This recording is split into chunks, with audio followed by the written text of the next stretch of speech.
সন্ধিয়া হ'লে মানে আমি মহিলা বা শিশুসকলৰ বাবে নিৰাপত্তাহীনতাত ভুগিছোঁ। ঘৰৰ পৰা ওলাবলৈ ভয় কৰোঁ। এই পুলটোত কিছুমান ডেকা ল'ৰা বহি থাকে। আমাৰ আনকি দুগৰাকীমান বাইদেউৰ পৰা মোবাইলো থপিয়াই নিবলৈ বিচাৰিছে তেওঁলোকে। বৰ মানে গধূলি সময়ত মানে এডোখৰ বৰ অৱস্থাটো ভাল নহয় মানে। আপুনি মানে দেউতাৰ যিটো সৰুপা আছে মানে এইডোখৰতে বিভিন্ন ধৰণৰ ল'ৰা ছোৱালী সকলো কি কৰি থাকে আমিতো সুধিবলৈও ভয় লাগে। সন্ধিয়া হ'লে শিশু মহিলা পাৰ হ'ব নোৱাৰা এটা পথ। নিৰাপত্তাহীনতাত ভুগি আছে অঞ্চলবাসী। হয়, এয়া ৩ নং ৱাৰ্ডৰ শান্তিপুৰ অঞ্চলৰ শিৱখাটনীয়াৰ পথ। হঠাৎ পথৰ দাঁতিত পেলাই থোৱা এটা বস্তাৰ পৰা ওলোৱা দুৰ্গন্ধই ক্ষোভিত হৈ পৰে অঞ্চলবাসী। স্থানীয় লোকৰ অভিযোগ মতে এই অঞ্চলৰ চাফ চিকুণৰ ক্ষেত্ৰত কোনো ব্যৱস্থা গ্ৰহণ নকৰে গোলাঘাট পৌৰসভাই।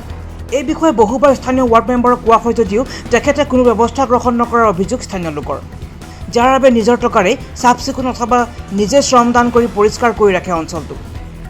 এইখিনি শান্তিপুৰৰ ৱাৰ্ড নম্বৰ 3 শিৱখাটনীয়াৰ পথ। ইয়াত মানে সদায় গেলা বস্তু পেলাই থয়। এতিয়া এইটুকুৰাত কেনেকৈ কি ব্যৱস্থা কৰিব পাৰে মিউনিচিপালিটিক জনোৱা হৈছে, একো কৰা নাই, একোৱে নকৰে। অঁ, আমাৰ এইখিনি যিখিনি মানুহ আছে এইখিনিয়ে চাফ চিকুণ কৰি চব হেৰি কৰে। এতিয়া কথা হৈছে কি এইটো মানুহে পেলাই থৈছে নে গেলা বস্তু কি পেলাই থৈছে, সদায় এইটো হৈয়ে থাকে সপ্তাহৰ মূৰে মূৰে। আগতে পৰে নেকি? আগতে বহুত পৰে, বহুত হাবি আছিলে, এইবোৰ চাফ চিকুণ কৰিলে। ইয়াত যদি কেতিয়াবা মানুহ এটাও পৰি থাকে তেতিয়া গমেই নাপাব। আনফালে এই পথটোত পৰ্যাপ্ত ষ্ট্ৰীট লাইট নোহোৱাৰ বাবে সন্ধিয়া হ'লে এই পথটোত আহে অচিনাকি যুৱক যুৱতী। পথৰ দাঁতিৰ এই পুলবোৰত সন্ধিয়াৰ পৰা নিশা প্ৰায় 1-2 বজালৈ বহে মদ, ভাং, ড্ৰাগছ আদিৰ নিচাৰ আড্ডা, যাৰ বাবে সন্ধিয়া হ'লে হাতত জিঅ'টো লৈ ওলাই যাব লগা হয় শিশু মহিলা। অভিযোগ মতে এবাৰ মোবাইল ফোন কাঢ়ি লৈছিল এগৰাকী মহিলাৰ। শিৱখাটনীয়া উপপথটো মানে আমি নিজেই চফা কৰিব লাগে। মানে ইয়াত মিউনিচিপালিটি যদিও এলেকা, ইয়াত ৱাৰ্ড মেম্বাৰজনী গৰাকী হৈছে মানে অকমান্য এগৰাকী ৱাৰ্ড মেম্বাৰ।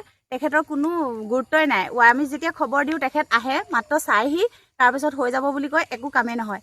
কিন্তু আমি সকলো ৰাইজে চাফ চিকুণ কৰাৰ পিছত পইচা পাতি তুলি চাফা কৰোঁ, কিন্তু তেওঁলোকক টেক্সহে দিব লাগে। আৰু আমাৰ এইটো ৰাস্তাটোত মানে মদৰ আড্ডা, জোৱাৰ আড্ডা, সকলোবিলাক আড্ডা। কিন্তু মানে কি হয়, আমাৰ ল'ৰা ছোৱালী এটা ওলাই গ'লে ভিতৰলৈ সোমাই আহিবলৈ সিহঁতি ভয় কৰে।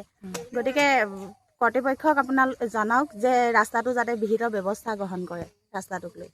আমি ইয়াত মানে পেট্ৰলিং ডিউটি হোৱাটো বিচাৰোঁ পুলিচৰ। আৰু লাইটৰ ব্যৱস্থা, একো লাইটৰ ব্যৱস্থা নাই, গোটেই অন্ধকাৰ।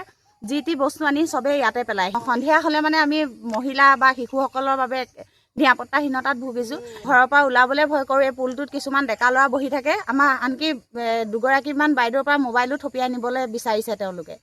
পৰ্যাপ্ত ষ্ট্ৰীট লাইটৰ সুবিধা নথকাত আন্ধাৰৰ সুযোগত হৈ থকা এই অনৈতিক অথবা অপৰাধজনিত কামবোৰ ৰোধ কৰিবলৈ স্থানীয় লোকে এই অঞ্চলত গোলাঘাট পৌৰসভাক ষ্ট্ৰীট লাইটৰ ব্যৱস্থা কৰাৰ লগতে গোলাঘাট আৰক্ষীৰ ৰাইডাৰ দলটোক নিতৌ এই স্থানত টহল দিবলৈ অনুৰোধ জনায়।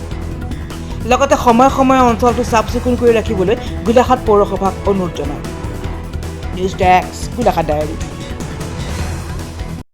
ইয়াত হয় আৰু এটা সেই আগৰ যে পুল ফাৰ্ষ্ট টাৰ্ণিংটোত মানে যিটো সোমাই আহে সেই পুলটোতে হয়। আৰক্ষীক কোৱা হৈছে নে কথাবিলাক? আৰক্ষীক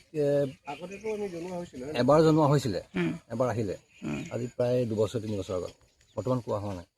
মানে তেনেকৈ কৈছে যে মহিলা ওলাই যাব নোৱাৰে বুলি, সন্ধিয়া ওলাই যাব নোৱাৰে, অসুবিধা হয়। অসুবিধা মানে কি, তেনেকৈ ইয়াত কিবা খাই থাকে নেকি বাৰু? তেনেকৈ খাই থাকে নেকি? খাই থাকে কিবা কিবি, কিবা নিচা বস্তু খাই থাকে, বস্তু খাই থাকে, আড্ডা পিট থাকে, কৰিলেও উকিও মাৰে, এনেকুৱা টাইপৰ। এতিয়া কিবা এটা পৰিছিলে কৈছে ৰাইজে ইয়াত চাফ চিকুণৰ ক্ষেত্ৰত, এতিয়া কি বস্তু মই হেৰি জনাম, আমাৰ হৰিজনৰ যিটো ইনচাৰ্জ তেওঁ জনাম। সেইটো কাৰণে মানে কি হয়, আৰু এন্ধাৰ হৈ থাকে যে মাইকী মানুহ আহিবলৈ মানে আমাৰ খুব ভয় লাগে। তাৰপিছত আৰু ইমান কমপ্লেইন দিয়াৰ পিছতো কিয় জানো ব্যৱস্থা নলয় মানে বুজি নাপাওঁ।